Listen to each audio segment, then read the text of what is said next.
संघाच्या महाराष्ट्र राज्य शिक्षक परिषद जिल्हा शाखेची जिल्हास्तरीय आढावा बैठक आणि शिक्षकांच्या प्रलंबित मागण्या संदर्भात आज बैठक घेण्यात आली।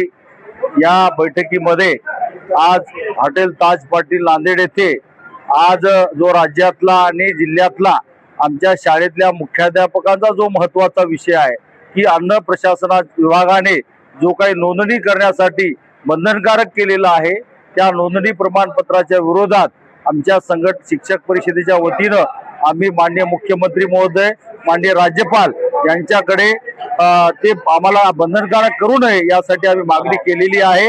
असं आमचं निवेदन पर राज्याला माननीय प्रांताध्यक्ष मधुकरराव उन्हाळे यांच्या सहीचं निवेदन आम्ही दिलेलं आहे।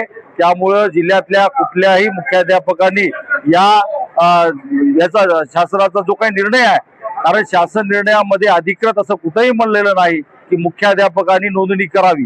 जे कोणी संस्था अपॉइंटमेंट होईल त्या शालेय पोषणाला शिजवण्यासाठी त्यांनी ती नोंदणी बंधनकारक आहे, ती मुख्याध्यापकाला नाही।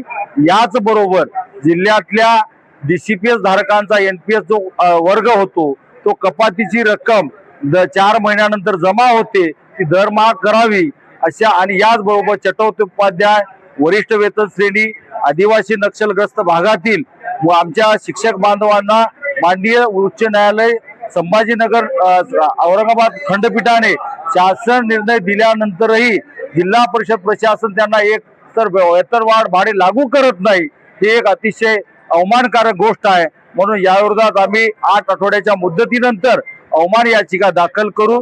जर आमच्या 5 सप्टेंबर पर्यंत प्रलंबित मागण्या जर सुटल्या नाही तर आम्ही 5 सप्टेंबरला या जिल्ह्यामध्ये एक काळ्या फिती लावून या जिल्हा प्रशासनाचा निषेध म्हणून आम्ही या ठिकाणी व्यक्त करू। म्हणून माझी जिल्हा परिषद प्रशासनाला व शासनाला नम्र विनंती आहे की आमच्या प्रलंबित प्रश्न आपण तात्काळ सोडून आम्हाला न्याय द्यावा एवढीच विनंती आहे। धन्यवाद।